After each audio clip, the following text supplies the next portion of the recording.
우리는 모두 일상 속에서 끊임없이 불안과 스트레스에 시달립니다. 한 번의 작은 실수나 예상치 못한 변화가 마음을 흔들고 그 불안은 생각의 끝을 알 수 없이 계속 얽히기만 하죠.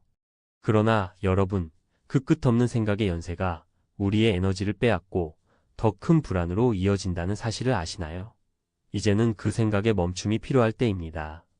생각을 멈추고 잠시 숨을 고르고 내면의 평화를 되찾는 법을 배우는 것이 중요합니다. 그럼 이제 불안에서 벗어나 평온을 되찾는 방법을 함께 찾아보겠습니다. 불안에 지친 당신 생각 멈추는 법. 우리는 모두 일상 속에서 끊임없이 불안과 스트레스에 시달립니다. 한 번의 작은 실수나 예상치 못한 변화가 마음을 흔들고 그 불안은 생각의 끝을 알 수 없이 계속 얽히기만 하죠. 그런데 여러분, 그 끝없는 생각의 연쇄가 우리의 에너지를 빼앗고 더 큰 불안으로 이어진다는 사실을 아시나요? 사실 우리 대부분은 불안이라는 감정과 싸우려고만 하고 그 불안의 근본적인 원인과 싸우지 않아요. 그래서 결국 그 불안은 우리가 무엇을 하든지 늘 따라다니고 마음을 짓누르는 거죠. 하지만 걱정 마세요. 이 글을 통해 불안과 끝없는 생각을 멈추고 평화를 찾는 방법을 함께 알아보겠습니다.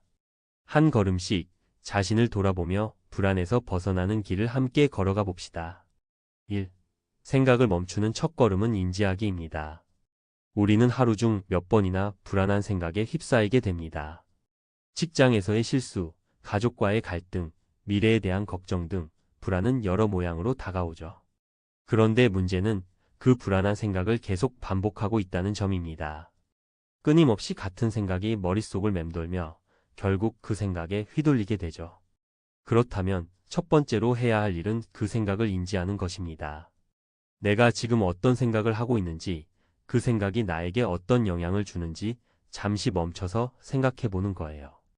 예를 들어, 친구와의 대화에서 무언가 잘못 말한 것 같아서 마음이 불편하다면 그 불안의 본질을 파악해 보세요. 내가 그 말을 잘못했을까? 라는 생각을 넘어서 내가 정말 잘못한 걸까? 그 친구는 어떻게 생각할까? 라는 질문을 던지는 것입니다.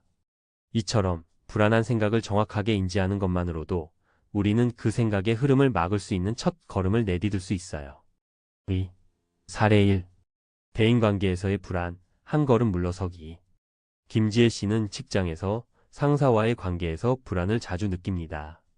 한 번 실수한 일이 있었는데 그 이후로 상사가 자신을 어떻게 생각할지 계속 걱정하게 되었습니다.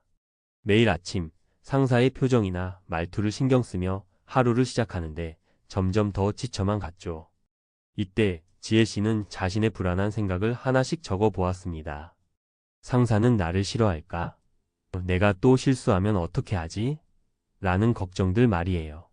그리고 그 생각들이 실제로 일어나지 않았다는 점을 깨달았습니다. 상사는 그녀에게 아무런 부정적인 반응을 보이지 않았고 지혜 씨는 자신이 과도하게 걱정했음을 알게 되었습니다.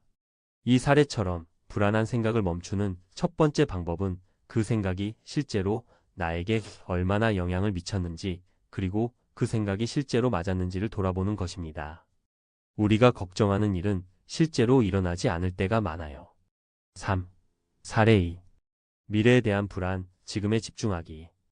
홍준수 씨는 늘 내일에 대해 불안을 느낍니다.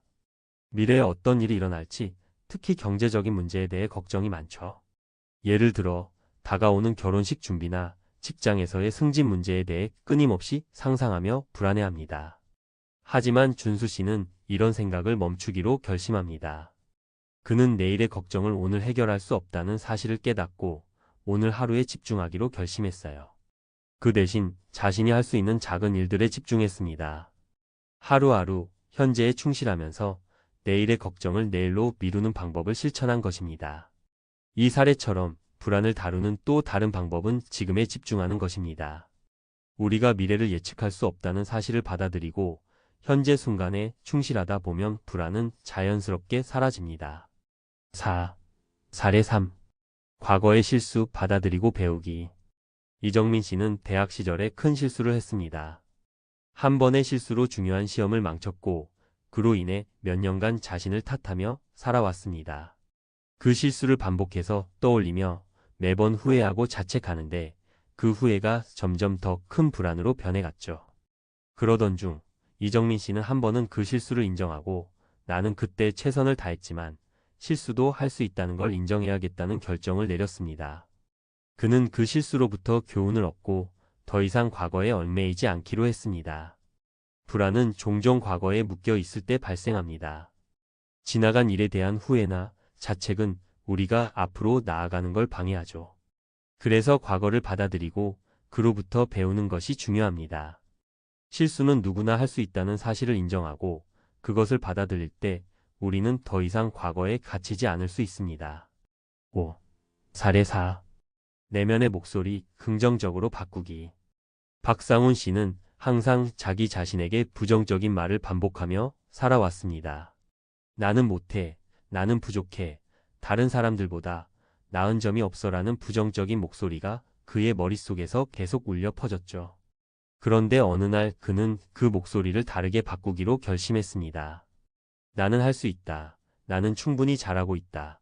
내가 하는 일이 소중하다라는 긍정적인 목소리를 반복하면서 조금씩 자신의 생각을 바꾸기 시작했습니다.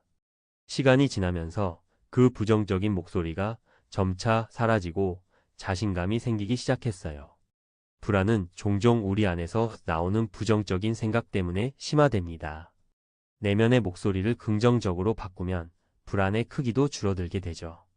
자기 자신에게 친절하게 말하는 것이 얼마나 중요한지 알 수 있는 사례입니다. 6. 사례 5. 불안한 상황 숨 고르기. 최은혜 씨는 중요한 발표를 앞두고 너무 불안해졌습니다. 발표를 잘 못할까 봐 걱정했고 모든 사람들이 자신을 비판할 것 같았죠. 그때 은혜 씨는 잠시 자리를 떠나 5분 동안 조용히 숨을 쉬며 마음을 가라앉혔습니다. 그리고 나서 다시 발표를 했을 때 생각보다 훨씬 더 침착하고 자신감 있게 발표할 수 있었습니다. 이처럼 불안한 상황에서는 잠깐 숨을 고르고 마음을 가라앉히는 것도 좋은 방법입니다. 잠시 멈추고 생각을 정리하는 것만으로도 불안한 상황에서 평정을 되찾을 수 있습니다. 불안에 지친 당신 생각 멈추는 법 탐사보도. 우리는 하루가 멀다 하고 불안을 경험합니다. 아침에 일어나서부터 하루가 끝날 때까지 불안은 우리를 따라다니며 그 형태를 바꾸기까지 합니다. 직장에서의 기한이 다가오면 불안하고 가족 간의 갈등이 있으면 불안하며 나아가 미래에 대한 걱정이 쌓일 때도 불안해집니다. 그런데 왜 우리는 이렇게 쉽게 불안을 느끼는 걸까요? 불안은 단순한 감정일까요? 아니면 우리 내면에 깊숙이 뿌리내린 우리가 해결해야 할 중요한 신호일까요? 이 글에서는 불안의 원인과 해결 방법을 전문가의 조언을 바탕으로 탐구해 보겠습니다. 불안의 뿌리 뇌와 몸의 반응. 불안을 이야기할 때 빠질 수 없는 질문이 있습니다. 왜 우리는 불안을 느끼는 걸까요? 불안은 우리의 생리적인 반응에서 시작됩니다. 우리가 위협을 감지했을 때 뇌는 생존을 위해 즉각적으로 신경계를 자극하여 싸우거나 도망가라는 신호를 보냅니다. 이는 우리가 과거의 자연재해나 맹수의 위협을 받을 때 생명보호의 메커니즘으로 작용했죠. 하지만 현대 사회에서는 이 반응이 종종 과도하게 발동합니다. 임상심리학자 김민정 박사는 불안은 본래 생명 유지에 중요한 역할을 했지만 오늘날 우리의 환경에서는 그 역할이 불필요하거나 과도하게 발동하는 경우가 많습니다.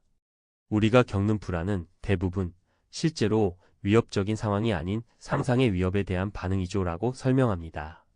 불안을 다루는 데 있어 첫 번째 중요한 점은 그 감정이 실제 위협과는 다를 수 있다는 점을 인지하는 것입니다.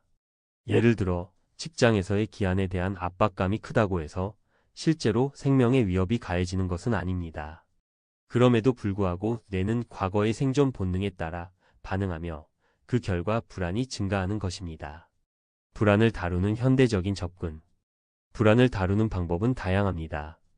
전문가들은 불안을 완전히 없앨 수는 없지만 그것을 관리하는 방법은 배울 수 있다고 말합니다. 전문가의 의견을 토대로 몇 가지 효과적인 방법을 제시해 봅니다. 1. 인지행동치료 CBT. 인지행동치료 CBT는 불안을 다루는 가장 효과적인 방법 중 하나로 꼽힙니다. 이 치료법은 부정적인 생각, 패턴을 인식하고 그것을 긍정적이고 현실적인 사고로 바꾸는 방식입니다. 불안을 유발하는 특정 상황에 대해 자신이 가지고 있는 왜곡된 생각을 파악하고 그 생각이 비현실적이라는 것을 알아차리는 과정이죠. 심리학자 이은주 박사는 우리는 불안한 상황을 과장하거나 왜곡된 방식으로 해석하는 경향이 있습니다. 예를 들어, 내가 발표를 잘못하면 모두가 나를 비웃을 것이다 라는 생각이 들면 실제로는 그렇게 될 가능성이 매우 낮음에도 불구하고 우리는 그 가능성을 지나치게 부풀려서 불안해하게 됩니다 라고 말합니다. 이러한 왜곡된 생각을 인식하고 그것을 수정하는 것이 중요합니다.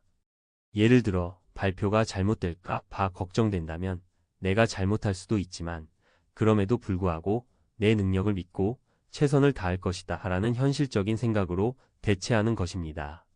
이 과정이 반복되면 불안은 점차 감소하게 됩니다. MINDFULNESS 마음챙김 훈련. 불안을 줄이는 또 다른 방법은 마음챙김 훈련입니다. 마음챙김은 현재 순간에 집중하는 훈련으로 과거의 후회나 미래의 걱정에서 벗어나 지금 이 순간에 온전히 집중하는 방법입니다. 마음챙김을 통해 사람들은 불안감을 줄이고 스트레스와 압박을 덜 느낄 수 있습니다. 마음챙김 전문가 이정은 씨는 마음챙김을 통해 우리는 불안을 유발하는 생각을 지나가게 할 수 있습니다. 생각을 붙잡으려 하지 않고 그저 흘러가게 두는 것입니다. 이는 명상뿐만 아니라 일상에서도 적용할 수 있는 방법으로 예를 들어 커피를 마실 때 커피의 향과 맛에 집중하며 그 순간을 온전히 경험하는 것이죠라고 말합니다. 마음챙김 훈련은 간단하면서도 매우 효과적인 방법입니다. 단 몇 분만 투자해도 불안이 줄어드는 것을 느낄 수 있습니다. 3. 신체적인 운동. 운동은 불안을 줄이는데 매우 중요한 역할을 합니다. 운동을 하면 몸은 스트레스 호르몬인 코르티솔을 줄이고 행복 호르몬인 엔도르핀을 분비하게 됩니다. 이로 인해 몸과 마음이 가벼워지고 불안감을 덜 느끼게 되죠. 김민정 박사는 운동은 불안을 관리하는 데 있어 가장 자연스럽고 효과적인 방법입니다. 걷기, 달리기, 요가와 같은 운동들은 우리의 신경계를 진정시키는 데 도움을 주며 신체의 긴장을 풀어줍니다 라고 강조합니다. 운동을 할 때는 반드시 고강도의 운동을 할 필요는 없습니다. 가벼운 스트레칭이나 요가, 간단한 걷기만으로도 충분히 불안을 줄일 수 있습니다. 4. 사회적 지원 네트워크. 불안을 다루는 데 있어 또 하나 중요한 것은 주변 사람들과의 관계입니다. 불안한 상황에서 혼자 고민하는 것보다 신뢰할 수 있는 사람들과 대화를 나누는 것이 훨씬 더 효과적입니다. 사람은 본능적으로 사회적 동물이며 서로의 고민을 공유하고 지원하는 것을 통해 불안을 경감시킬 수 있습니다. 정신건강 전문가 최지영 씨는 불안은 사회적 연결이 부족할 때 더욱 심해질 수 있습니다. 사람들과의 대화나 지지를 통해 우리는 불안을 덜 느끼고 감정을 건강하게 처리할 수 있게 됩니다. 라고 설명합니다. 5. 전문가와의 상담. 불안이 일상생활에 지장을 줄 정도로 심각하다면 전문가의 도움이 필요할 수 있습니다. 정신건강 전문가나 상담사와의 대화는 불안을 다루는 데 큰 도움이 됩니다. 전문가들은 불안의 근본적인 원인에 대해 파악하고 개인의 상황에 맞는 맞춤형 해결책을 제시해 줄 수 있습니다. 불안의 실태와 해결책 전문가의 조언. 불안은 결코 약한 감정이 아닙니다. 오히려 현대 사회에서 우리가 살아가기 위해 중요한 생리적인 반응이기도 합니다. 하지만 이 불안이 과도하게 커지면 우리의 삶을 지배하게 되고 그로 인해 여러 가지 심리적인 문제를 초래할 수 있습니다. 전문가들은 불안을 다루는 데 있어 자기 자신을 이해하고 그 감정을 객관적으로 바라보는 것이 중요하다고 말합니다. 김민정 박사는 불안은 누구에게나 있을 수 있지만 중요한 것은 그 불안을 어떻게 해석하고 대처하는가입니다. 불안을 부정적으로만 보지 않고 그 감정이 우리에게 무엇을 말하고자 하는지를 이해하려고 노력하는 것이 중요합니다. 라고 강조합니다. 또한 불안을 극복하는 데 있어 시간은 중요합니다. 불안은 한 번에 사라지지 않지만 꾸준한 노력과 훈련을 통해 점차 관리할 수 있게 됩니다. 그러므로 불안이 계속된다고 해서 스스로에게 너무 큰 부담을 주지 말고 작은 한 걸음씩 나아가 보세요. 결론. 불안과 함께 살아가기. 불안은 현대 사회에서 누구나 경험하는 자연스러운 감정입니다. 그러나 그 감정이 과도하게 커지면 우리의 삶에 지장을 주고 때로는 심리적인 문제를 일으킬 수 있습니다. 불안은 본래 생명 유지에 중요한 반응으로 위협적인 상황에서 우리를 보호하는 역할을 하지만 현대의 환경에서는 자주 불필요하거나 과도하게 발동됩니다. 중요한 것은 불안을 어떻게 다루느냐입니다. 불안을 관리하는 첫 걸음은 그 감정을 정확히 인식하고 그것이 실제 위협과 다를 수 있다는 사실을 이해하는 것입니다. 또한 인지행동 치료 CBT나 마음챙김 훈련, 운동, 사회적 지원 네트워크, 전문가와의 상담 등을 통해 불안을 줄이고 더 건강하게 대처할 수 있습니다. 전문가들은 불안을 부정적으로만 보지 않고 그 감정이 우리에게 전달하려는 메시지를 이해하려는 노력이 중요하다고 강조합니다. 불안은 하루아침에 사라지지 않지만 꾸준히 관리하고 다루는 방법을 배우면 점차 그 강도를 낮출 수 있습니다. 불안을 완전히 없앨 수는 없지만 그것을 통제하는 방법을 배워 나간다면 우리는 더 이상 불안에 휘둘리지 않고 더 나은 삶을 살 수 있습니다. 결국 불안은 우리에게 중요한 신호일 수 있지만 우리가 그것을 어떻게 해석하고 다루느냐에 따라 우리의 삶은 달라질 수 있습니다. 불안을 두려워하지 않고 그것과 함께 살아가는 방법을 찾는 것이 중요합니다.